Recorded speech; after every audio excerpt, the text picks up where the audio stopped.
A gente falou agora um pouco do cenário político sobre as eleições municipais. Quero trazer um pouco aqui, finalizadas as eleições, agora um pouco mais para o cenário econômico. Há uma grande expectativa, até mesmo que o governo faça anúncios ali dos cortes, né? E o próprio governo sinalizou que traria isso só após as eleições e que seria ali cortes mais robustos, né? A gente viu até a curva ceder um pouquinho hoje, perdeu aquela força que estava ali na semana passada por conta das questões do fiscais, de todas essas incertezas.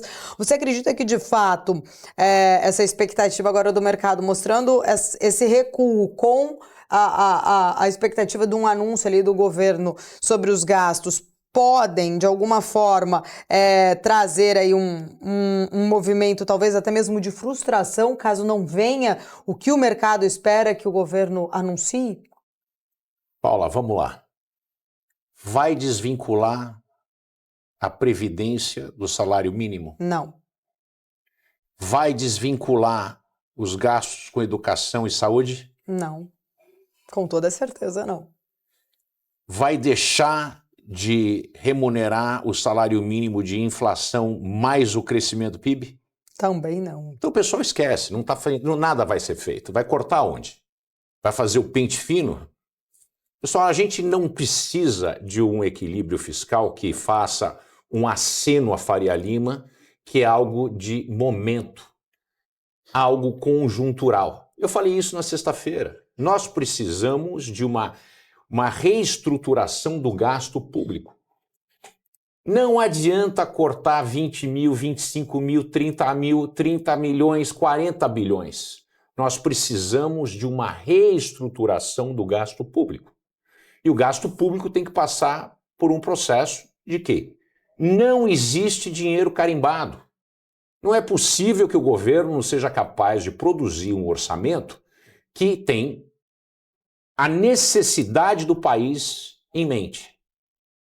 Como é que a gente pode ter o gasto crescente com educação se a gente tem menos crianças nascendo? Uhum. Como é que a gente pode ter o gasto com educação crescente se a gente tem dispêndio de quase 70 bilhões de reais com universidades públicas?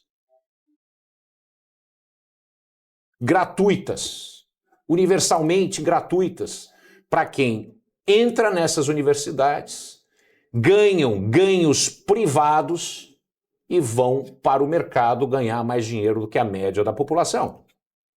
Por que não cobrar das pessoas que vão estudar na universidade pública? Por que não cobrar o custo de produzir isso?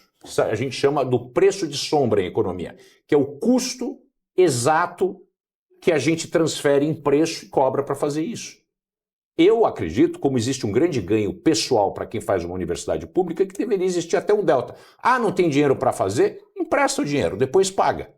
Por quê? Porque você, supostamente, vai ter ganhos privados que oferem diferencial para você vis-à-vis o resto da população que não tem. Então passa por isso aí. Saúde. Grande parte da classe A e B brasileira tem seguro de saúde.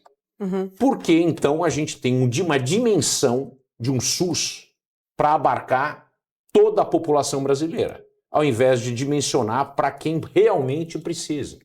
E se sistema privado de saúde utiliza, a gente cobra o preço de sombra mais um delta para poder utilizar o sistema do SUS. Pois é fácil de resolver o problema. O que falta é vontade política para fazer isso. Vamos lá, pessoal. Nós temos 600 bilhões de reais que estão sendo gastos em benefícios fiscais. Cadê o estudo que comprova que cada um desses reais gastos geram tanto de externalidade positiva, como empregos e novos impostos através de imposto de renda, etc., que são pagos? Cadê o estudo que foi feito? Senhoras e senhores, nunca foi feito um estudo sobre isso. Tem um estudo que foi feito pela professora Maria Tereza Chiesa, da Universidade Federal do Rio Grande do Sul, que mostra exatamente isso, a ausência de qualquer tipo de análise de custo e benefício, que é um dos princípios básicos, né, em políticas públicas. Quando eu dava aula de análise de políticas públicas, né, uma das primeiras coisas que eu fazia, passava um semestre, é ensinar a fazer análise de políticas públicas baseada em análise de custo-benefício. Como é que a gente tem um governo desse tamanho, um Estado obeso dessa magnitude, sem fazer isso? 600 bilhões de reais, meus caros. São quase 5 Bolsa Família. Isso é o Bolsa Gato Gordo, empresário gato gordo. Obviamente que também pegar e fazer um pente fino no CAD único é essencial. Tem muita gente que está trabalhando e que está ganhando dinheiro paralelamente e isso está acontecendo. Tem muita gente que não vai trabalhar porque está ganhando a sua graninha lá, está cheio de problemas. A gente tem que criar um modelo de assistência social onde existe uma porta giratória. O sujeito entra, mas não passa o resto da vida lá dentro, que é o caso do Brasil, principalmente no norte e no nordeste do país, que tem uma concentração enorme de desemprego e uma concentração enorme de pessoas que são beneficiárias do Bolsa Família. Isso é impossível. Nenhum país do mundo tem 111 milhões de pessoas que recebem um cheque do governo todo mês. Eu estou incluindo a Previdência aqui dentro. Isso não existe.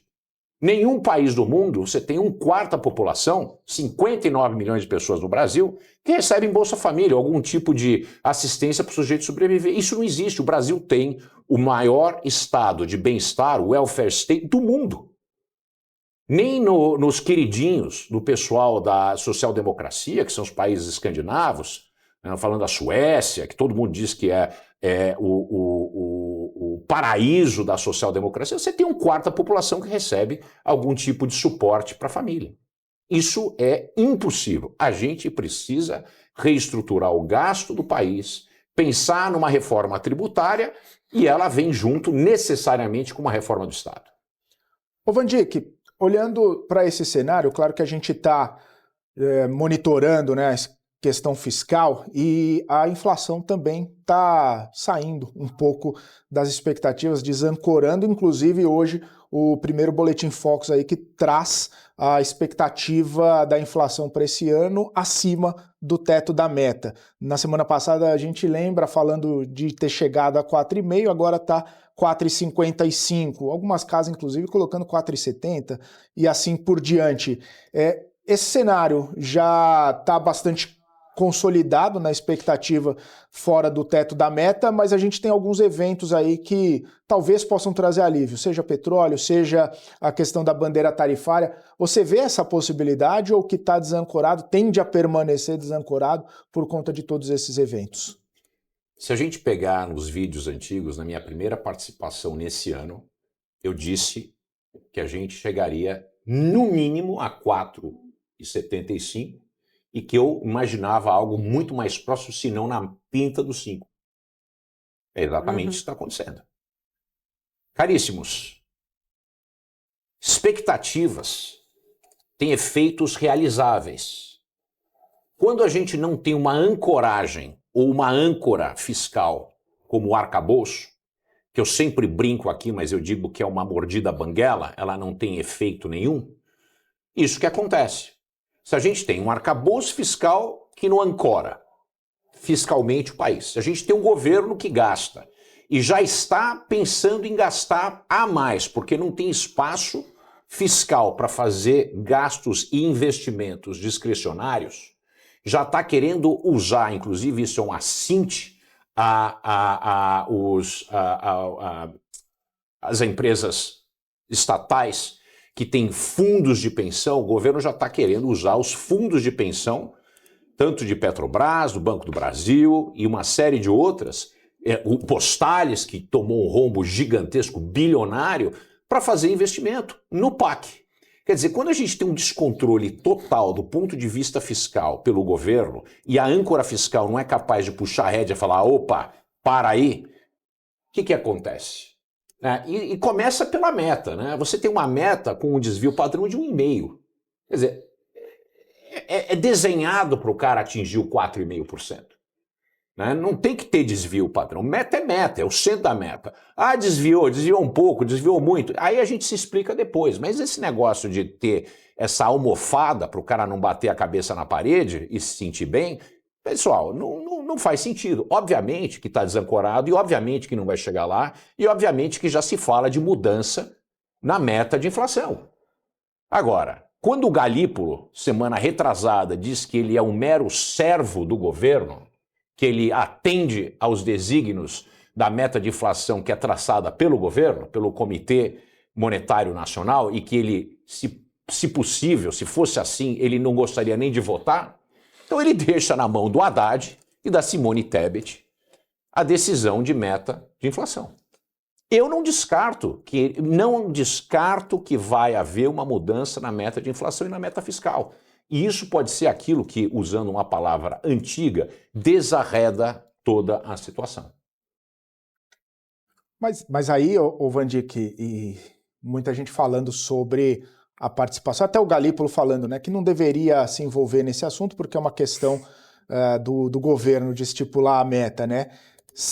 Sempre foi, né? Até por conta dos assentos que tem no Conselho Monetário Nacional. Isso não é Galípolo, não é Campos Neto, não seria qualquer outro presidente do Banco Central que poderia tentar dirimir essa questão lá dentro, né?